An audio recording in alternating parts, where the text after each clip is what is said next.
Caro espectador, seja bem-vindo ao Alexander Podcast, seu mais novo canal de história militar e geopolítica, com foco em Israel, da Terra Santa para o mundo. No vídeo de hoje falaremos sobre uma das 3 milícias ou organizações paramilitares judaicas antecedentes ao Estado de Israel, que é ela, o Haganá. Então vamos recapitular o último vídeo, uma introdução. No último vídeo falamos do sionismo político moderno, na qual existia principalmente 3 linhas. A linha sionista socialista e central, que acabou sendo mais tarde o sionismo mainstream, que é liderado por Ben-Gurion, Chaim Weizmann. Nós tínhamos o sionismo revisionista, o sionismo de direita de Zev Jabotinsky, que acreditava conquistar o que pudermos da terra de Israel, e depois a gente se ocupa com política, diplomacia e etc. O principal é fazer o nosso. Também temos o sionismo religioso de Rav Kook,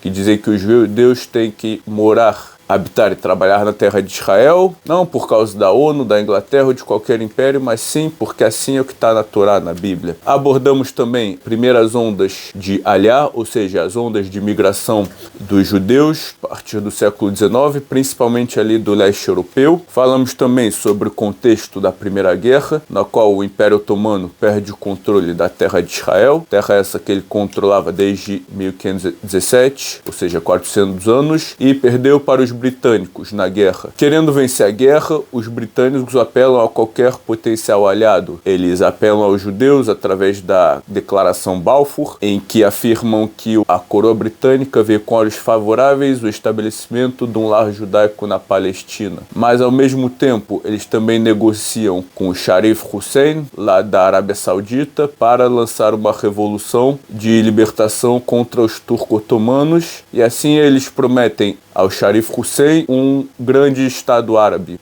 Estado árabe, né? Toda aquela península da Arábia. Mas também, ao mesmo tempo, ele, junto com os franceses, em 1916, é assinado o Acordo de Sykes-Picot, no qual eles estabelecem que toda aquela península arábica que eles conquistarem dos turco-otomanos, eles vão dividir ela, na qual fica Israel, Jordânia e Iraque para os ingleses e a Síria e o Líbano para a França, certo? E por último, abordamos de maneira muito curta o surgimento das milícias judaicas. Temos o Bar Giora em 1907, o Hashomer em 1909, mas só aí então são milícias agrícolas independentes. Em 1920 surge o Haganá, em 1931 uma dissidência dentro do Haganá surge o Irgun ou Etzel. Irgun significa organização. Outro nome era Irgun Tzvai Leumi, ou seja, Organização Militar Nacional. Em 1940, uma dissidência dentro do próprio Irgun estabelece o Lehi, ou seja, Lochamei Le Herut Israel. E se você não vê esse vídeo, lhe convido a assistir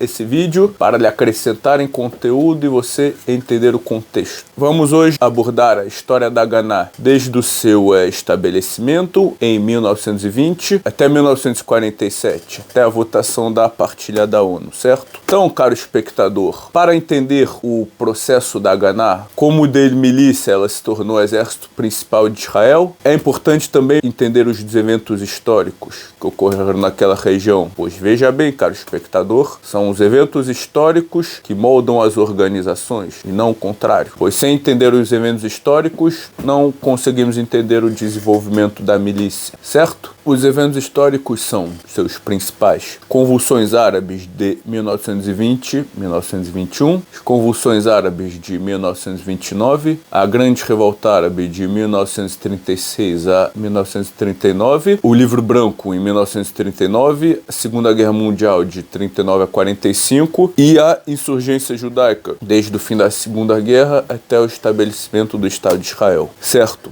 Então, o que temos em 1920? Temos as convulsões de Nebi Musa, onde peregrinos árabes, durante o festival de Nebi Musa, eles atacam os seus vizinhos judeus. O contexto para essas convulsões são 2.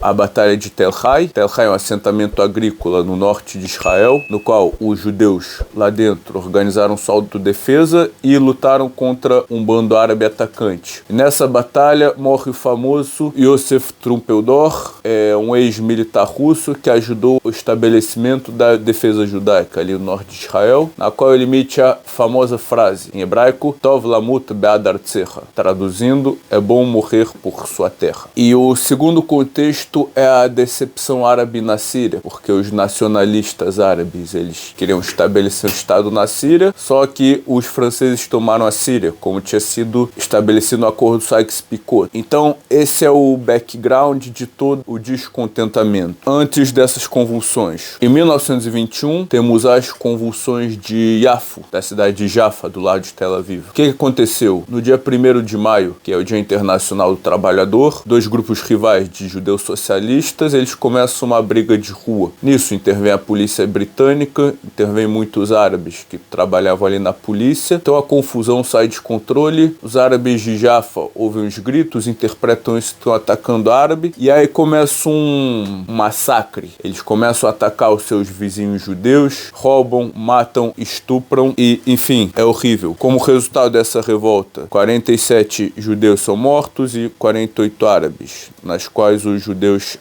se defendem. E o que acontece nessas duas revoltas? Os judeus viram que os ingleses foram omissos e cruzaram os braços. Em 1920, eles colocaram um contingente policial muito baixo em Jerusalém, apesar dos avisos. E em 1921, eles não vieram intervir ali em Yafo, com medo de que os árabes atacassem eles, certo? Agora, justiça seja feita, é preciso também falar de atos corajosos, de atos individuais de coragem. Temos o major inglês Lionel Manel-June, que com sua intervenção pessoal, ele salvou cerca de 100 judeus que habitavam ali no albergue dos imigrantes, em Yafo. Certo, caro espectador? Tenha sempre isso em mente. É preciso diferenciar da política oficial de um certo regime e da coragem pessoal de certos membros desse regime. Certo? Então, qual foi o resultado das convulsões de Debi Mussa? Veio a Agência Judaica. Quem era a Agência Judaica? A Agência Judaica era o órgão de administração judaico sob supervisão dos ingleses, desde 1917, quando controlaram o território da Palestina. Então, a Agência Judaica, elas viram que,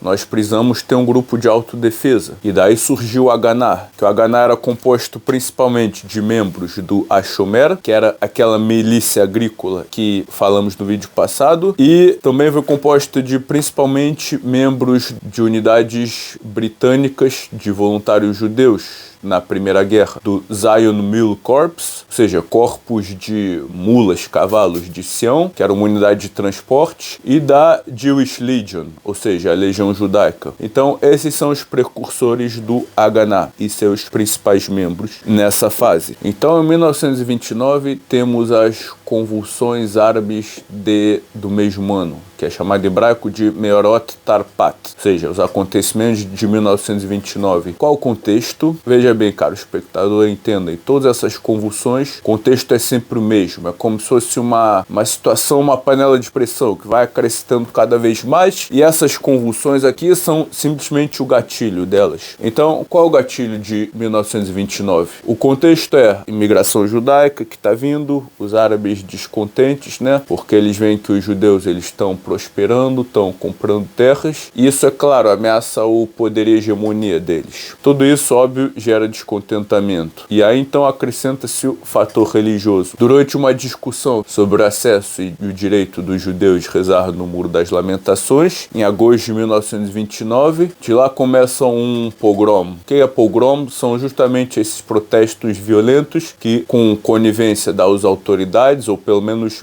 braço cruzado das autoridades, que resultam em espancamentos, mortes, estupros, roubos e muito mais coisas que Deus me livre. Certo? Então, de Jerusalém, esses riots, esses massacres, eles se espalham para Hebron, Itzfat e outros lugares. Sendo que em Hebron é a cidade sagrada ao sul de Jerusalém, na qual estão enterrados os patriarcas Avram, Yitzhak e Yaakov. Então lá em Hebron é onde acontece o pior massacre. O que acontece? No dia 20 de agosto, já pressentindo a fumaça subindo, né? Membros da Haganah vêm em Hebron e oferecem à liderança judaica, olha, nós temos temos aqui algumas armas, se vocês quiserem, para se proteger. E a liderança responde, não precisa. Nós sempre tivemos boas relações com nossos vizinhos árabes, também com o Ayan. Ayan seria a liderança árabe, né? Tá tranquilo, em resumo. Felizmente, no dia 24 de agosto, começa um massacre, né? Após um pequeno gatilho, os árabes saem e começam a massacrar seus vizinhos judeus. Então, nessa história, cerca de 60 judeus foram mortos, né? E mais muito feridos.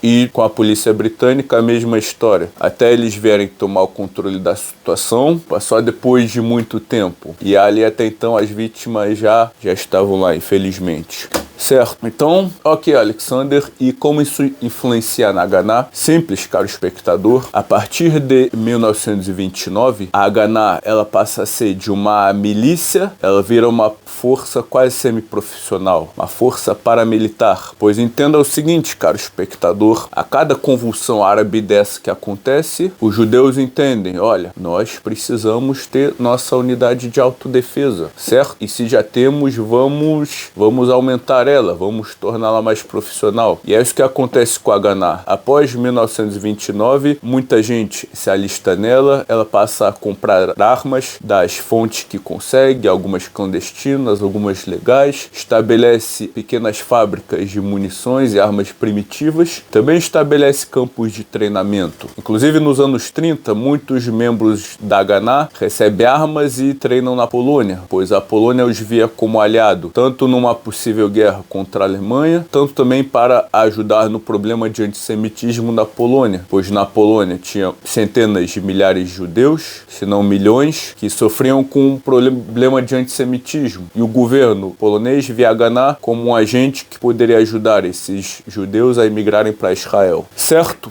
Então, continuando. Então, a partir de 1929, a Haganah ela vai de milícia para a organização paramilitar profissional. E agora vamos explorar as suas unidades da Haganah. A Haganah é dividida em Heila Sadeh, ou seja, unidades de campo, na qual é composta das unidades Givati, Golani, Levanoni, Carmeli, Kiryat, Alexandroni, Etzioni e Oded. Mas o que seriam essas unidades de campo? Seriam como brigadas de infantaria. Aliás, dois deles hoje em dia são brigadas de infantaria dentro do próprio exército de Israel, o Golani e o Givati, onde um deles eu inclusive servi, o Givati. Então, certo, e como vocês podem ver, caros espectadores, a maioria do nome dessas brigadas de infantaria são nomes de locais geográficos da terra de Israel, ou seja, Golani, do Golan, Levanoni, ou seja, da fronteira do Líbano, Etzioni, da região de Gush Etzion, ao sul de Jerusalém, Carmeli, do Monte Carmel, Alexandrone, do Rio Alexander, passa ali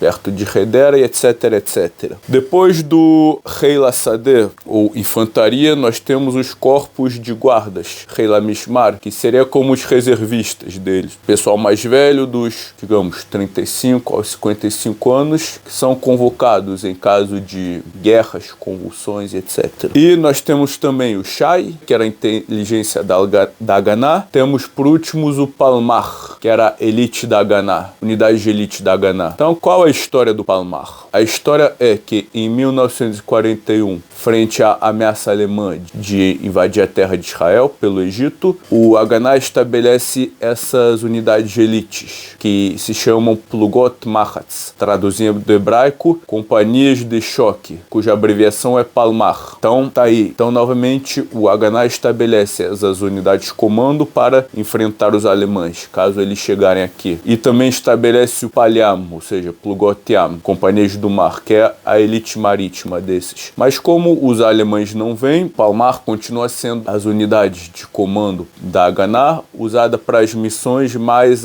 audaciosas. E qual é o segundo resultado dos massacres de 1929? O primeiro resultado, como falamos, é a profissionalização da Haganah, e o segundo resultado é a dissidência. Em 1931, dissidentes dentro da Haganah resolvem criar a sua própria organização, o Irgun. Pois, qual era o caso? O caso era o seguinte, caro espectador, a Haganah, falamos antes, era a milícia, né? Era o braço armado da administração judaica, a agência judaica. Só que veja bem, bem, caro espectador, os diretores da agência judaica, como Ben-Gurion e Chaim Weizmann, eles viam numa situação delicada, pois de um lado tinham que governar e agradar para os judeus, né, quem eles eram responsáveis, os judeus da Palestina mandatória, mas por outro lado eles também tinham que agradar os seus patrões ingleses. E muitas vezes o interesse de um ia em conflito com o interesse de outro, certo? Então eles tinham que sempre andar entre ovos. E isso gerou o seguinte, gerou eles instruindo a Haganah de ter uma política de somente autodefesa, né? De lavlig, como em hebraico é engolir, avlagar, de engolir e aguentar, ou seja, nós somente se defendemos, nós não somos uma força ofensiva, somente vamos defender nossas cidades, fazendas, assentamentos e etc. Então isso acabou gerando essa dissidência que depois se criou o Irgun, em 1931, que eram esses membros descontentes com tal política, que falaram, quer saber? A melhor defesa é um ataque. Se eles nos atacam, nós também vamos atacar. Por que só eles nos atacam e depois se sentem seguros em suas vilas e habitações? Não, não. Assim como eles promovem ataques, vamos fazer também eles terem medo dentro de suas próprias casas. Esse era o pensamento do Irgun. Então, nós temos depois as convulsões árabes de 1933. De novo, pessoal, lembra? É o mesmo contexto aqui. Imigração judaica, contente, os árabes com medo de perderem a sua influência, né? Medo de verem os judeus prosperando, tornarem donos da terra. E também achar que os ingleses estão com eles. Então, em 1933, nós temos um grande protesto em Yafo, no qual a polícia britânica dispersa, matando cerca de 19, ferindo muito mais. E esses protestos foram só um prelúdio para a grande revolta árabe de 1936 a 1939. O que foi essa revolta árabe, Alexander? Caro espectador, eu lhe explico. Primeiro de tudo, o contexto dela. Novamente, ondas de migração judaica, sucesso econômico dos judeus, judeus comprando terra, os árabes com medo de perder a sua influência política, econômica, religiosa, etc. Então eles lançam essa revolta. Só que aqui nessa época tem um fator a mais. Qual o fator? O fator é a quinta aliá. Ou seja, no começo da década de 30 até o meio, cerca de 1930 a 1935, você tem um grande pico de aliá. A população judaica praticamente dobra, de cerca de 150, 170 mil, vai para 370 mil. Essas ondas de aliá, elas vêm principalmente da Alemanha, motivadas pela subida do regime nazista ao poder.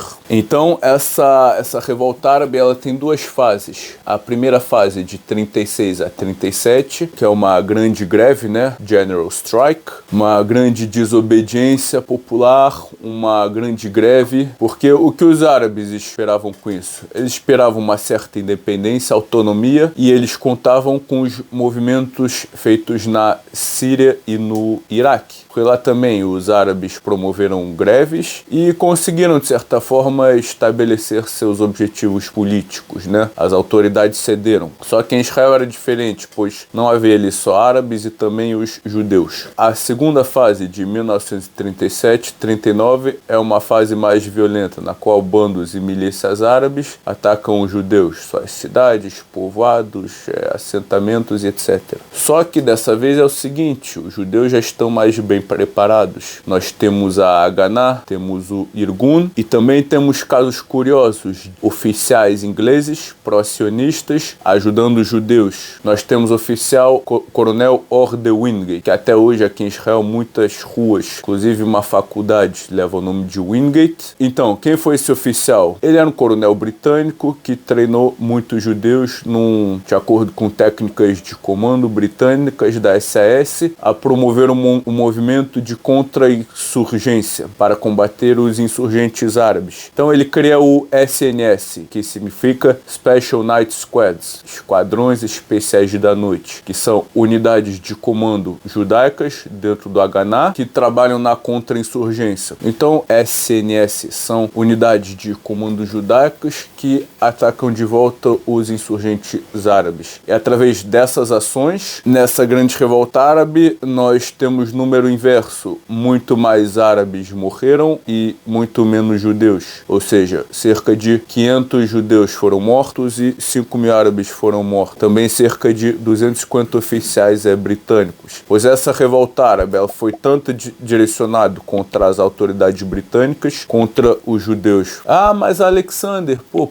que interessa tanto o número de mortes? Veja bem, caro espectador, não interessa o número em si, mas você analisando pelos números, você consegue de certa forma saber qual foi o resultado, se a revolta foi bem sucedida, se não foi, se tomaram muito prejuízo, não tomaram, e assim, etc. Então essa revolta árabe, ela é mal sucedida e os judeus já estão mais bem armados, eles conseguem revidar melhor nessa época. Como se encerra essa revolta árabe? E claro, nessa época a Haganah eles passam a ter uma postura mais ofensiva, ok? E como se encerra essa revolta? Simples, os ingleses, eles querem apaziguar os árabes. E para eles interessa mais apaziguar os árabes, pois tem árabes não só ali no território da Palestina mandatória, como também todos os árabes em volta. Iraque, Síria, Jordânia, Líbano, Arábia Saudita, etc. Então, para apaziguar os árabes, eles criam a infame política do Livro Branco. Que política é essa do Livro Branco? É uma política que limita drasticamente a imigração judaica para Israel, indo em contradição direta com a Carta Balfour, com a Declaração Balfour. Essas cotas, ou o Livro Branco, o que ele estabelece? Ele estabelece que uma imigração judaica de 75.000 judeus em 5 anos.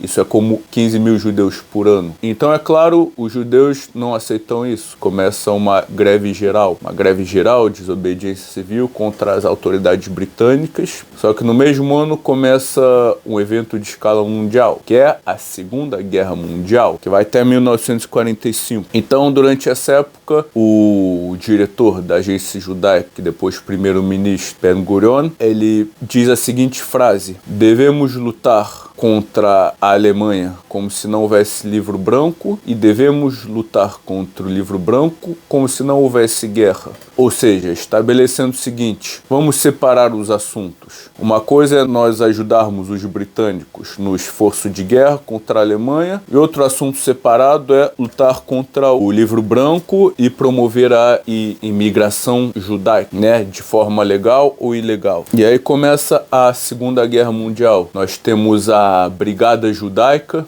que são voluntários judeus de Israel, servindo o exército britânico. Brigada Judaica essa que luta com os ingleses do norte da África e também luta com os ingleses ali na Itália, em 1944. Durante essa época, no ano de 1941, nós temos o interessante episódio do navio Pátria. Um navio esse que embarca judeus refugiados da guerra lá do Mar Negro, lá da Bulgária-Romênia, e consegue atracar em Israel. Só que como esses judeus não tinham o status legalizado, como o Livro Branco não permitia tal cota, então esses judeus foram detidos e aí depois os britânicos colocaram todos esses judeus, 1.800, no navio Pátria. E esse navio ia até as ilhas de Maurício no Oceano Índico. De lá iam ficar pro resto da guerra. Então chega a Haganah e resolve fazer uma operação. Eles falam, vamos explodir esse navio quando ele estiver ainda na costa. Então,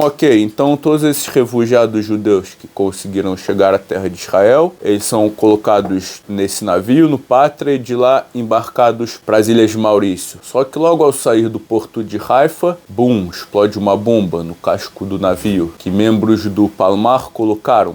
O problema é que essa bomba ela foi tão forte que acabou afundando o navio em somente 16 minutos. E nessa história, cerca de 200 judeus se afogaram. Esse é o lado negativo. Porém, o lado positivo é que os judeus que se salvaram, depois eles foram postos num campo de detenção em Israel e depois acabaram soltos. Então, caro espectador, penso nessa questão e me pergunto, seria melhor se todos eles tivessem chegado a salvo nas ilhas de Maurício ou aconteceu o que acontecido? Veja bem, espectador, não é fácil falar disso, mas temos aqui 1.800 pessoas num navio superpopulado, andando pelo oceano, com risco de submarinos alemães. Então você entende, espectador? Essa é aquelas questões históricas difíceis de julgar. O que você faria nessa situação? Deixe o seu comentário. Então nós temos a Segunda Guerra Mundial prosseguindo e no final de 1944, lá por novembro, outubro, acontece um episódio interessante. Um lord inglês de nome Lord Moyne, Edward Guinness era o seu nome, ele é assassinado no Cairo por membros radicais do Lehi. O que esse lord inglês tinha a ver com tudo isso? Eu lhe explico. Esse lord inglês, ele tinha em seu poder aliviar a imigração judaica, permitir que mais judeus imigrassem para Israel, principalmente nessa hora tão fatídica do Holocausto, que os judeus não têm onde para ir, mas ele cruzou os braços. Tem uma frase que ele fala, o que eu vou fazer com tantos judeus aqui? Então ele acabou sendo assassinado por membros da milícia mais radical, o Lehi, no Cairo em 1944. E daí surge um episódio negro na história do Haganah, que é um episódio conhecido como a Season, ou seja, temporada de caça, na qual o Haganah, cumprindo ordens da agência judaica, cumprindo a ordem dos ingleses, falam, pega esse pessoal do Lehi e do Irgun, das milícias radicais, entregue eles pra gente, senão vocês sofrerão as consequências, perderão suas lideranças e não sei o que mais. Então nessa época, que dura alguns meses, do final de 44 a 45, membros da Haganah, eles capturam membros do Irgun e entregam aos ingleses. Então no Irgun surgiu a questão, e aí, vamos revidar ou não? Então o líder do Irgun, Menachem Begin, ele fala, não vamos revidar, pois revidarmos vai causar uma guerra civil e assim estamos acabados. Então antes é aguentar essa canalice ou traição deles do que causar uma guerra civil, certo? E você, o que faria no caso de Menachem Begin? Deixe o seu comentário. E aí termina a Segunda Guerra em maio de 45, e o que acontece? Acontecem eleições na Inglaterra e o Partido Trabalhista é eleito e Winston Churchill sai do poder, entra Clement Attlee. Então os judeus aqui na terra de Israel esperavam que eles relaxassem as políticas de imigração, mas aí eles não relaxaram, e aí isso foi demais até pro Haganah. Então nessa época de 45 até 1946, o Haganah, o Etzel, o Irgun e o Lehi se unem e criam o Jewish Resistance Movement, movimento de resistência judaica, ou em hebraico Tnuat Ameri, na qual eles passam a atacar alvos militares britânicos, né? Pois eles veem, depois de tudo que a gente passou na Segunda Guerra, a gente se aliou aos ingleses, grande parte do nosso povo foi exterminado na Europa, e eles continuam com essa política barrando imigração. Então, amigo, tem conversa não, certo? Nessa época nós temos algumas operações militares feitas pela Haganah. Nós temos, por exemplo, em 10 de outubro de 45, o pessoal da Haganah vai no campo de Atlit, que era um campo que detinha os imigrantes ilegais na costa de Israel. Eles vão, atacam o campo e libertam 200 pessoas, certo? Nós temos em 1 de novembro de 1945, temos a Noite dos Trens, na qual às 11 horas da noite, membros do Haganah, eles atacam diversos alvos ferroviários em Israel, vagões de trem, estradas de ferro, junções, para sabotar o exército inglês. E veja bem que interessante, apesar de ser uma mega operação, na qual eles acertam cerca de 240 alvos, programam para fazer às 11 horas, ou seja, de modo a ser boom, tudo coordenado, certo? Essa foi a Noite dos Trens. Temos também ataque à delegacia de polícias britânica e temos também a Noite das Pontes, em 16 e 17 de junho de 1946, na qual, de novo, membros do Haganah, eles vêm e explodem pontes ferroviárias e rodoviárias que dão acesso aos países vizinhos de Israel, Líbano, Síria, Jordânia, Egito, por aí vai. E qual era o objetivo dessa operação? O objetivo era 1. Sabotar o exército inglês, 2. Desencorajar os países vizinhos a atacar Israel, 3. Depreciar o prestígio da Inglaterra, e 4. Também era uma campanha de relações públicas com a população judaica, pois a população judaica via as outras milícias, as outras forças paramilitares, o Irgun e o Lehi também agindo com os ingleses. Então a Haganah, nós não podemos ficar para trás, também temos que lançar nossas operações. E é isso. Só que esse movimento de resistência judaica, que ele se desbanda em 1946 após o episódio do King David. O que foi esse episódio do King David? Mais pra frente falaremos, certo? Então, para finalizar, caro espectador, portanto, do fim da Segunda Guerra até a saída dos ingleses de Israel em 1948 e, na verdade, até antes, até a partilha do ONU em 47, nós temos uma revolta, uma insurgência judaica em fogo baixo, pois já se sabia que, tá bom, mais cedo ou mais tarde os ingleses vão sair e a gente vai ficar aqui contra os árabes. Portanto, precisamos ter nossas forças, não somente contra os árabes daqui locais, como também contra os exércitos árabes em volta. Então é isso, caro espectador. Nesse vídeo falamos sobre a Haganah. No próximo vídeo falaremos sobre a milícia do Irgun ou Etzel e suas operações. Certo? Gostou? Curta, deixe o seu like, compartilhe, deixe o seu comentário. Sua opinião é importante para nós e nos ajude a crescer. Sejam nossos patrocinadores. Lhes aguardo no próximo programa. Shalom, uleitraot.